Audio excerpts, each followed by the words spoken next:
সুপ্রভাত জানিয়ে এবং বড়দেরকে প্রণাম, ছোটদেরকে ভালোবাসা জানিয়ে দিনের শুরুটা করলাম। কেন এভাবে শুরু করলাম? আমি খুব ভালোবাসি সকালবেলা আমার যে ব্যালকনি, সেখানে এই গাছগুলোর মধ্যে যদি ফুল ফোটে দেখতে ভীষণ ভালো লাগে, সেটাই ভাগ করে নিই। তারপর চলে গেছিলাম একটু টুকটাক কেনাকাটি করতে। ভাবলাম হেঁটে হেঁটেই যখন যাচ্ছি তাহলে একটু ভিডিও করাই যাক। তাই এতই রোদ যে আমি সত্যিই চশমা পরে কিছুই দেখতে পাচ্ছিলাম না, বলতে গেলে আন্দাজেই ভিডিওটা করছিলাম।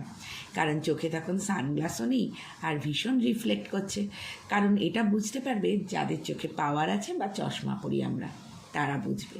যাক, যেতে যেতে প্রথমেই পড়ে মন্দির, তাই মন্দিরের সামনে দিয়ে যাব, মাকে দর্শন করব না এটা তো হয় না।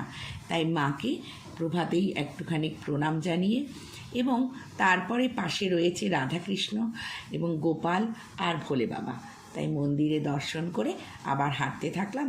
আর ভাবলাম এইটুকু করে নিই, তাহলে আবার হয়তো আমারই কাজে লেগে যাবে।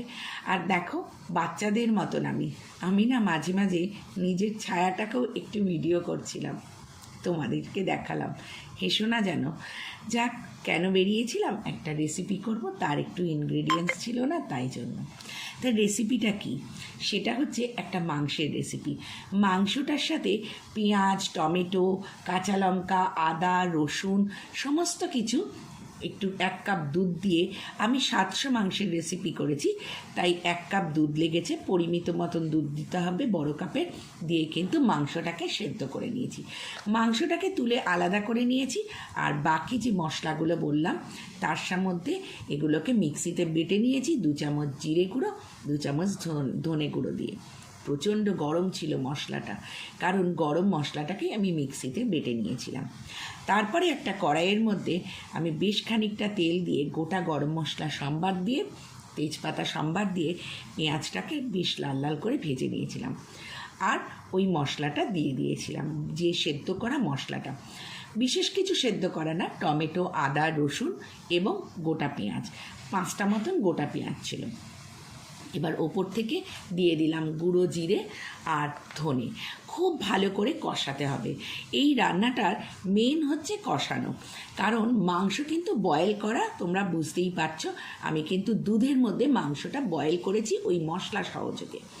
এইবার মাংসটা যেহেতু সেদ্ধ করা, মশলাটার প্রায় তেল ছেড়ে এসেছিল, তখনই আমি ওপর থেকে মাংসটা দিয়ে দিয়েছি। মাংসটা দিয়ে বেশ ভালো করে মিনিট 10-12 নাড়বে।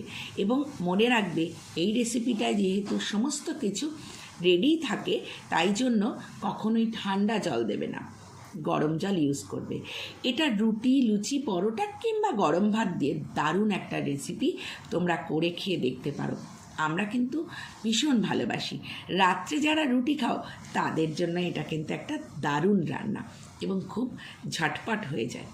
তারপর একটু বিকেলবেলা গিয়েছিলাম ছোট্ট একটা ক্যাফেতে একটুখানি চা খেতে। আর সারাদিনের ওই যে বললাম ক্লান্তি, তাই ছেলে বলছিল আমি কি কফি খাবো। কফির লিস্টটা দেখছি, ছেলে যখন খাওয়াবে তখন একটু ভালো মন্দ কিছু খেয়ে নিলেই হয়, তাই না?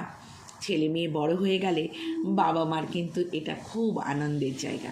তাই তোমাদের যারা ছেলে মেয়েরা ছোট, তাদের জন্যই বললাম